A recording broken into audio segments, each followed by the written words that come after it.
debes hacer esto, debes hacer aquello, debes orar, debes amar, debes diezmar, debes ir a la iglesia, debes pararte temprano, debes y debes y debes.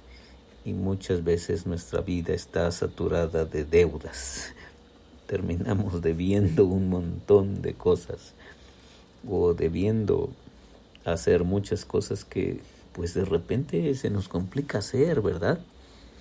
Y entonces nos presentamos en la iglesia, escuchamos el sermón o la prédica o la homilía, y entonces allí el predicador nos dice: tú debes hacer esto, hermanos amados deben hacer aquello, y sí, efectivamente, la Biblia nos dice una serie de deberes que necesitamos nosotros cumplir, al mismo tiempo que el Nuevo Testamento nos enseña que en Jesús estamos revestidos de su amor y de su poder para realizar esos deberes, de tal forma que nuestros deberes se convierten justamente en posibilidades, en potencialidades que se pueden lograr por el poder de Dios, como decía San Pablo, el poder de Dios que habita en nosotros,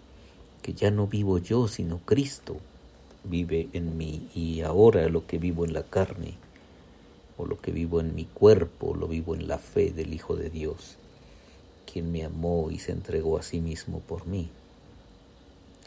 Entonces, tenemos el potencial que Dios nos ha dado para realizar esos deberes, pero muchas veces, insisto, nuestra vida está llena de deberes.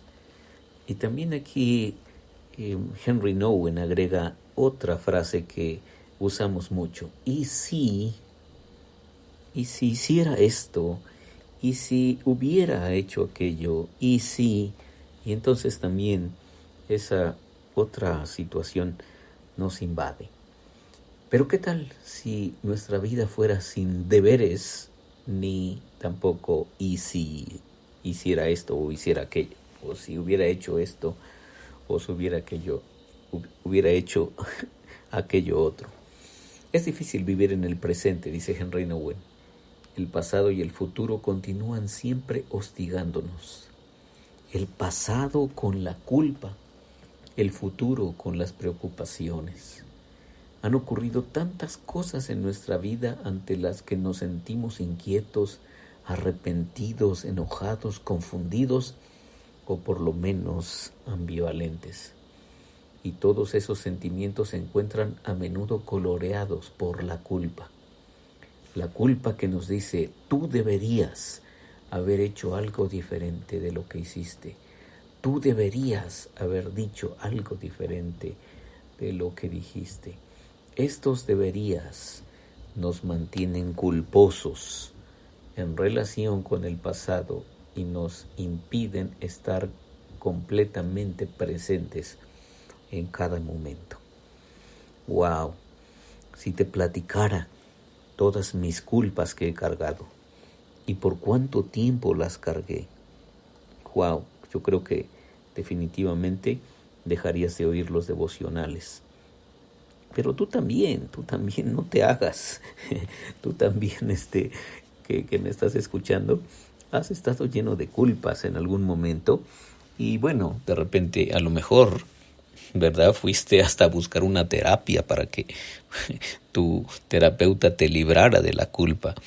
O hiciste algo más potente y más sabio, que fue el camino hacia la libertad. ¿Te acuerdas que alguna vez te platiqué de el peregrino? Y hasta te hice una serie de devocionales llamados El progreso del peregrino, en donde justamente este hombre que está en un peregrinaje, en esta novela de Juan Bunyan, que inicia un peregrinaje desde su tierra natal, la ciudad de destrucción, y se encamina hacia la nueva ciudad, hacia la ciudad celestial, pero en su peregrinaje él va cargando un un fardo, es decir, va cargando una mochila pesadísima, ¿no? Que son precisamente sus pecados, sus culpas, hasta que llega a un lugar, una montaña que tiene que subir, y según esta novela de Juan Bunyan, ¿te acuerdas? Empieza a subir la montaña y arriba en la cúspide de esa montaña está una cruz, o en esa parte alta de la montaña está una cruz. Y allí frente a la cruz, él por primera vez en su historia, todas sus culpas son perdonadas en frente a la cruz, lógicamente la cruz de Jesús. Sí, y ahí se le cae esa mochila tan pesadísima que llevaba en su espalda, y por primera vez en su vida se siente libre y es libre. Y dice una canción de Rubén Sotelo, y pude volar, ¿verdad? Por primera vez pude volar. Y no es la historia única de El Peregrino, ni de Rubén Sotelo, ni de tantas personas como tú o yo. Es también la historia de un montón de gente en la historia cristiana que ha sido libre justamente al estar frente a la cruz de Jesús. ¿Te acuerdas que te platiqué la historia de Brennan Manning, el autor de el libro llamado El Evangelio de los Andrajosos? Y justamente, no me acuerdo, creo que a 2.800 o no sé cuántos metros de altura, ya en una montaña también, en un convento, frente a una cruz, allí justamente escucha la voz de Dios que le dice: en serio, Brennan, ¿en serio crees que yo morí por ti simplemente para que dejaras de fumar? ¿Crees que yo morí por tus hábitos como el alcohol? ¿Nada más por eso crees que yo morí por ti? ¿Crees que yo morí por ti simplemente para que dejaras de decir mentiras? No. La idea es que quiero que entiendas que yo morí por ti para hacerte un hombre nuevo. Y dice Brennan Manning que estando ahí frente a la cruz, toda esa culpa que él había cargado se desploma y vuelve a vivir justamente reconciliado, ¿verdad? Perdonado. Pero es que así vivimos algunos de nosotros, ¿verdad? Y seguramente ha sido tu experiencia también. Así es que, no, por favor, no te hagas como que no, yo no, ¿verdad? Bueno, nos gusta.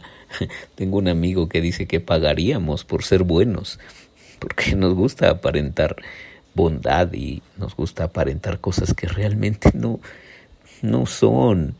Nos gusta ser quienes no somos, pero ante los ojos de Dios, eso no puede ser real, ¿verdad?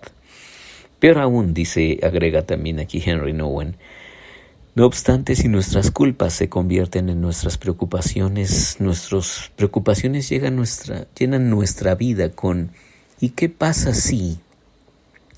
¿Qué pasa si pierdo mi trabajo? ¿Qué pasa si muere mi padre?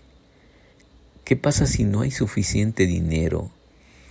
¿Qué pasa si cae la economía o si estalla una guerra? Estos muchos y si pueden llenar nuestra mente de tal forma que nos volvemos ciegos para ver las flores de nuestro jardín y la sonrisa de los niños en las calles, o también nos vuelve sordos para escuchar la agradecida voz de un amigo. Los verdaderos enemigos de nuestra vida son los deberías y los y sí. Nos empujan hacia atrás, hacia el inalterable pasado, y nos lanzan hacia adelante, hacia el impredecible futuro. Pero la vida real tiene lugar en el aquí y el ahora. Dios es Dios en el presente. Dios está siempre en el momento presente. Sea ese momento difícil o fácil, gozoso o doloroso. Cuando Jesús habló de Dios, siempre habló de un Dios que está cuando y dónde estamos. Cuando me ven a mí, ven a Dios. Cuando me escuchan a mí, escuchan a Dios. Es lo que dijo Jesús. Dios no es alguien que ya fue o que será, sino aquel que es y que es para mí en el momento presente. Es por esa razón por la que Jesús vino a borrar la carga del pasado y las preocupaciones por el futuro. Quiere que descubramos a Dios justo donde estamos, aquí y ahora. Así dijo Jesús: el que me ha visto a mí, ha visto al Padre. Soy Víctor Hugo Juárez y espero que este devocional toque tu corazón y te deje un pensamiento renovador este día. Dios te bendiga.